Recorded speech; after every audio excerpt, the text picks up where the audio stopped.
Act 1. The New World Dream. In the late 16th century, the world was a chessboard for empires, and the two greatest players were England and Spain.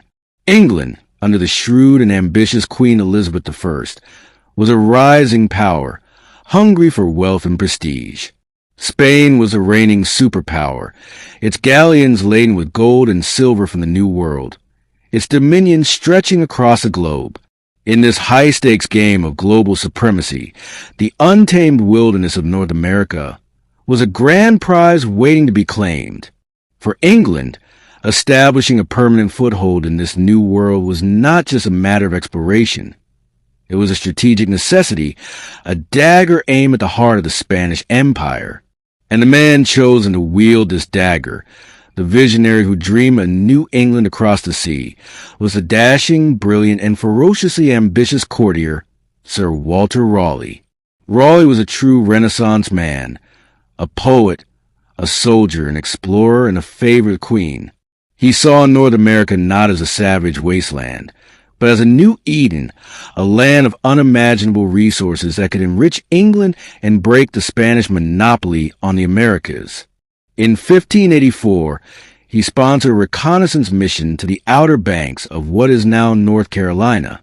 The captains returned with glowing reports of a paradise, a land of gentle natives, abundant food, and a perfect climate.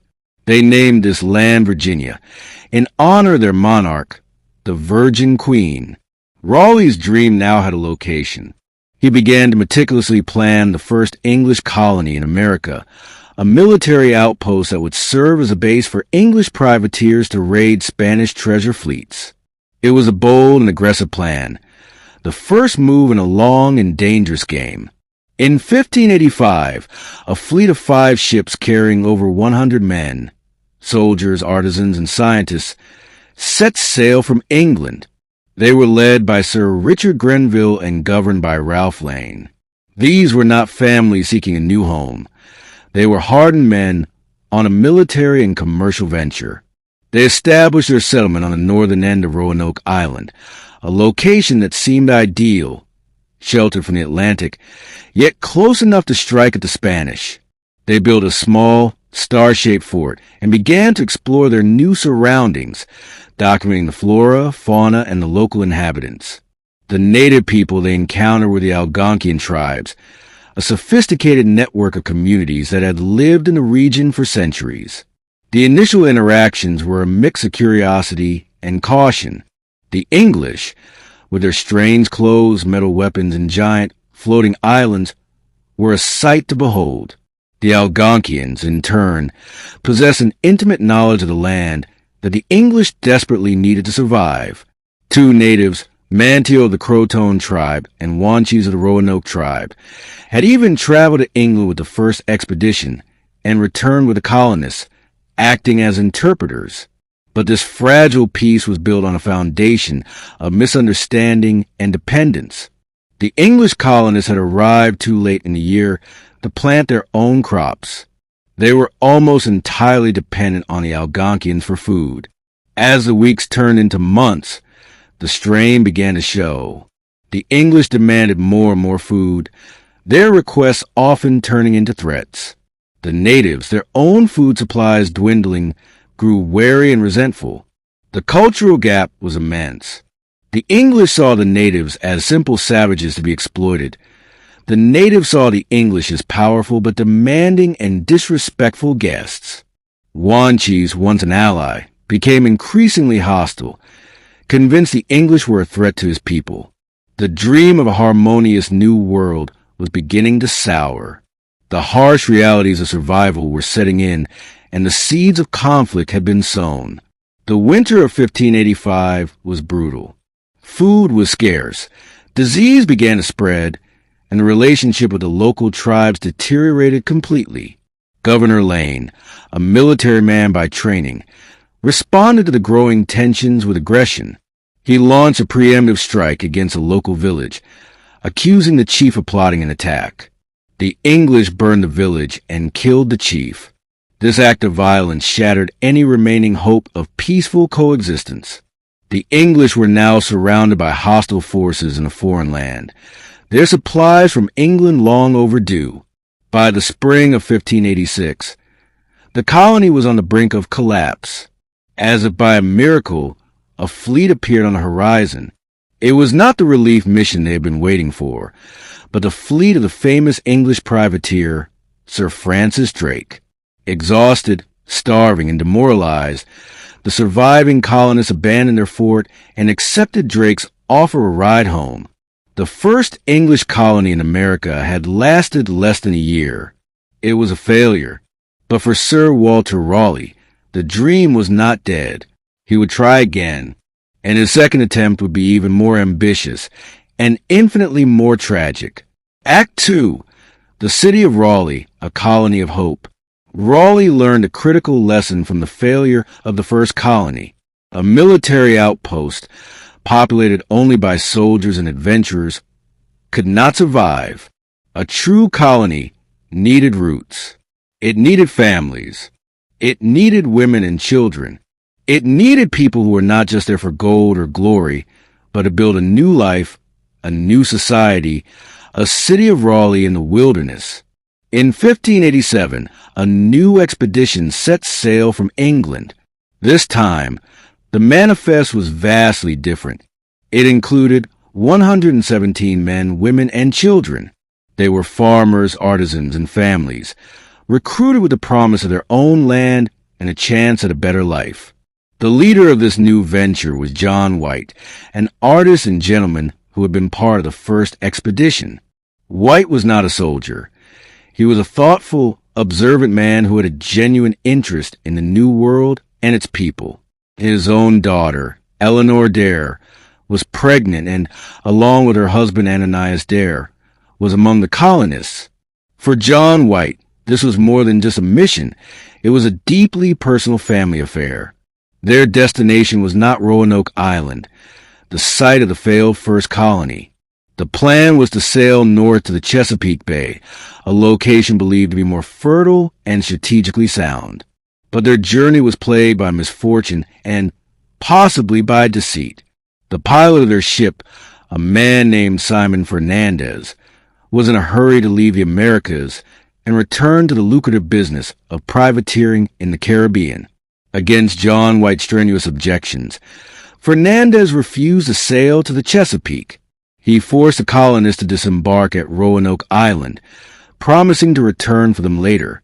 It was a fateful decision that left the families in a location they had not chosen, a place with a recent history of violence and mistrust with the native population. Despite the difficult start, the colonists tried to make the best of their situation. They began to repair the houses and fortifications left behind by the first military colony. They made contact with the local Croatoan tribe, the people of Manteo, who remained friendly to the English, but the other local tribes, still remembering the violence of Ralph Lane's men, were deeply hostile. A colonist, George Howe, was ambushed and killed while crabbing alone. The threat of attack was constant. The dream of a peaceful new beginning was already being overshadowed by the violent legacy of the past. Yet, in the midst of this uncertainty, there was a moment of profound hope. On August 18th, 1587, Eleanor Dare gave birth to a daughter. They named her Virginia. Virginia Dare was the first English child born in the New World. Her birth was a powerful symbol. She represented the future, the promise that this colony, a colony of families, would succeed where the colony of soldiers had failed. She was the embodiment of the city of Raleigh. But the colony was in desperate need of supplies. They had arrived with provisions for only a few months. As the summer drew to a close, the colonists grew anxious. They persuaded their governor, John White, to return to England to plead their case for a relief mission. It was a decision that tormented White. He did not want to leave his daughter, his newborn granddaughter, and his colony, but he knew it was their only hope for survival. At the end of August, just days after the birth of his granddaughter, John White sailed for England. Before he left, he agreed upon a secret sign with the colonists. If they were forced to move from Roanoke Island, They were to carve their destination into a tree. If they were in distress, they were to carve a Maltese cross above the name. With this somber agreement, White bid farewell to his family and his people. He promised a return with all possible speed. He had no idea it would be 3 long, agonizing years before he would see the shores of Roanoke again. Act 3. The Vanishing. John White arrived in England in November 1587 to find his homeland in a state of emergency. England was preparing for an all-out war with the Spanish Empire. King Philip II of Spain was assembling a massive naval fleet, the legendary Spanish Armada, with the goal of invading England and overthrowing Queen Elizabeth I. In this time of national crisis, every available ship, sailor, and barrel of supplies was commandeered for the war effort.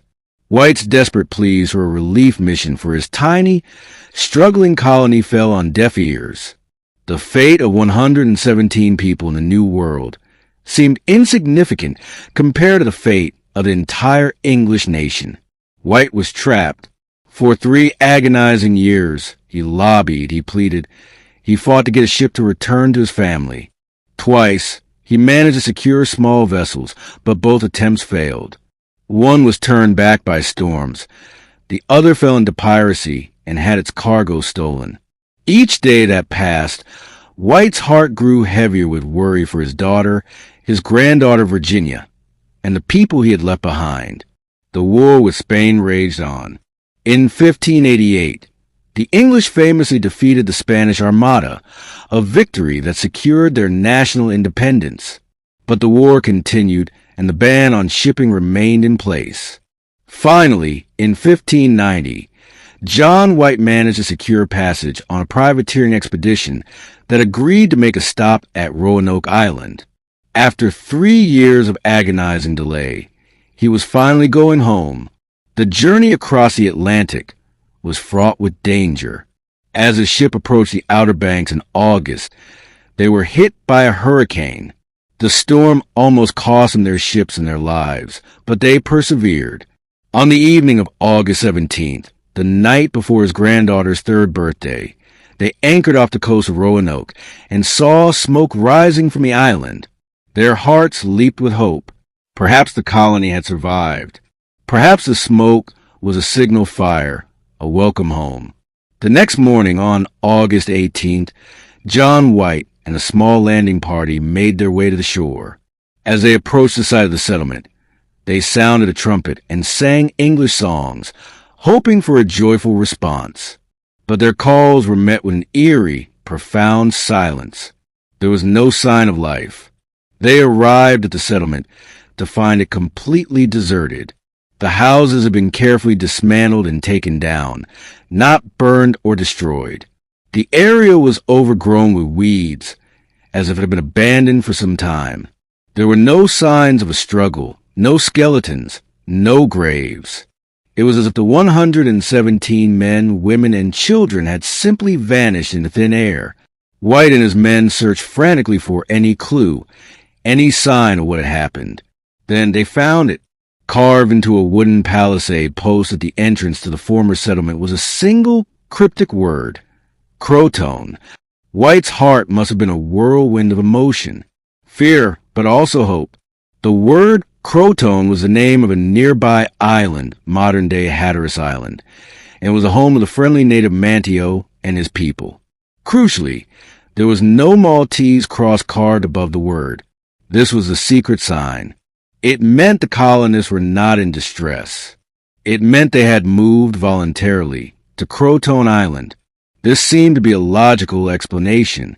Faced with hardship, they had likely sought refuge with their native allies. White was desperate to sail to Croatoan immediately to find his family. But fate, once again, was cruel. Another massive storm was brewing. The anchor cable on their main ship snapped, and they were almost driven ashore. The captain, having already lost several of his men in the rough seas, refused to risk his ship any further. With his own supplies dwindling and winter approaching, he made the heartbreaking decision to abandon the search and return England. John White, his hopes shattered, was forced to sail away, leaving the mystery of his family and his colony unsolved. He would never again have the funds or the opportunity to return to America. He died years later in Ireland, never knowing the fate of his daughter or Virginia Dare, the first English child of the New World. He left behind a question that has haunted historians and archaeologists for over 400 years. What happened to the Lost Colony of Roanoke? Act 4, The Labyrinth of Theories. The disappearance of the Roanoke colonists is America's oldest unsolved mystery. In the 4 centuries since John White left that cryptic carving behind, the story has evolved from a historical tragedy into a foundational American myth. In the absence of definitive proof, a labyrinth of theories has emerged, each attempting to explain the colonists' impossible vanishing act. The most widely accepted and logical of these is the assimilation theory. This theory posits that the colonists, facing starvation and the threat of attack, made the rational decision to seek refuge with their only allies in the region, the Croatoan people on Hatteras Island. Over time, they would have intermarried, adopted native customs, and gradually, peacefully, been absorbed into the tribe. They were not lost. They were simply assimilated. This theory is supported by several pieces of compelling, though circumstantial, evidence. John White himself believed this was the most likely outcome. Decades later, subsequent English explorers and settlers in the region reported hearing stories from native tribes about people with European features and light-colored eyes living among them, people who claimed to be descended from the Roanoke colonists. Some even claimed to have met natives who could speak a rudimentary form of English and who knew the story of a 2-story stone house built by white men. In recent years, archaeological evidence has added weight to this theory. Excavations on Hatteras Island have uncovered a number of late 16th century English artifacts, pottery, a sword hilt, a writing slate, mixed in with native artifacts in the location of a former Croatoan village. While these items don't definitively prove the colonists lived there, they do show a significant level of contact and trade between the English and the Croatoans. For proponents of this theory, the story of the lost colony is not one of tragedy, but of survival. It is a story of 2 cultures coming together, of a people who, faced with annihilation, chose to adapt and begin a new, hybrid life in the New World. A second, more sinister theory suggests a less peaceful end, the massacre theory. This theory argues that the colonists were attacked and wiped out by a hostile native tribe.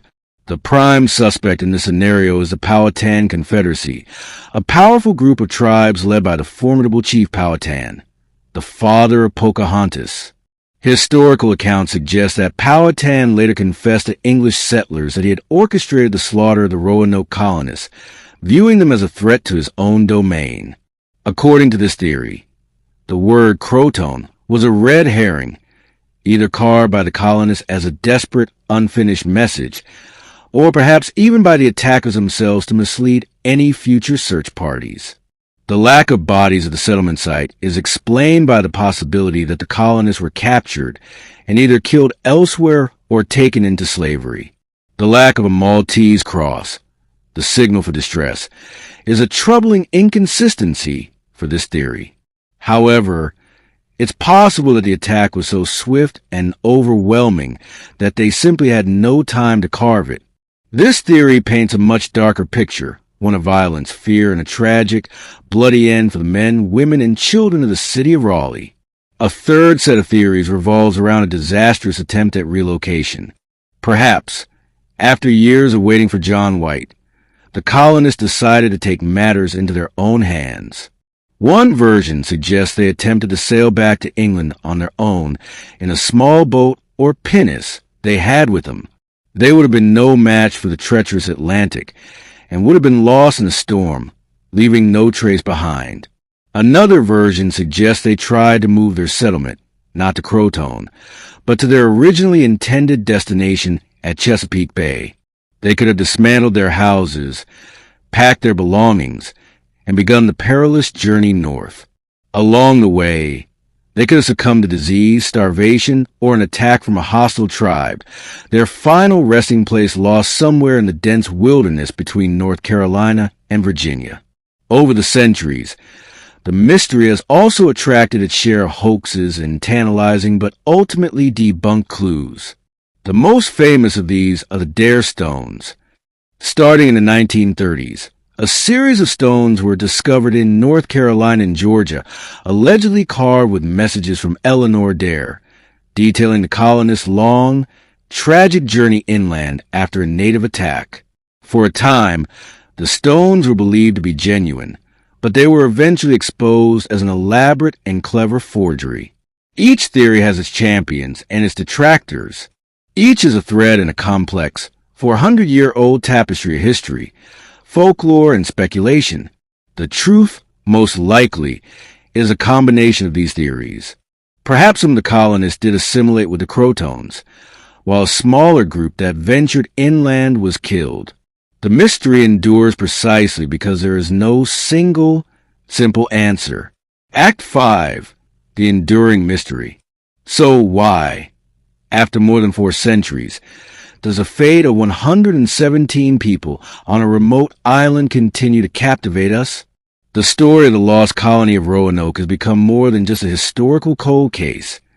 It is a foundational American myth, a ghost story woven into the very fabric of the nation's origin. Part of the appeal is the sheer, unsettling nature of the disappearance. An entire community, including women and a child, did not just die. They vanished. The complete lack of bodies, the carefully dismantled houses, and the single cryptic clue create a narrative that is profoundly mysterious. It's a story that defies easy explanation, leaving a void that we are compelled to fill with our own theories and imagination. The story is also deeply human. At its heart is the tragic figure of John White, a grandfather desperate to return to his family, thwarted by war and fate. And of course, there is the ghost of Virginia Dare. As the first English child born in the New World, she is a powerful symbol. Her unknown fate represents the fragility of those early colonial ambitions, a reminder that the story of America was not just one of triumph, but also a profound and tragic loss. She is America's lost child, forever an infant, her destiny a blank page upon which we can write our own stories. In recent years, science and technology have been brought to bear on this ancient mystery.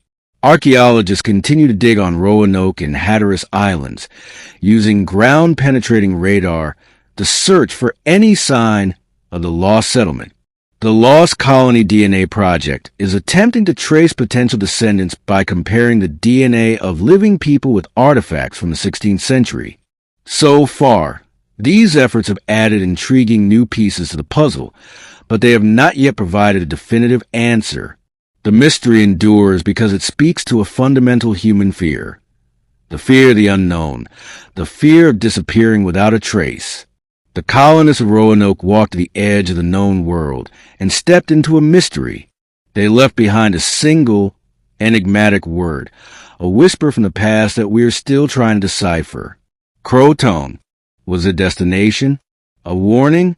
A tombstone? Perhaps we will never know for sure.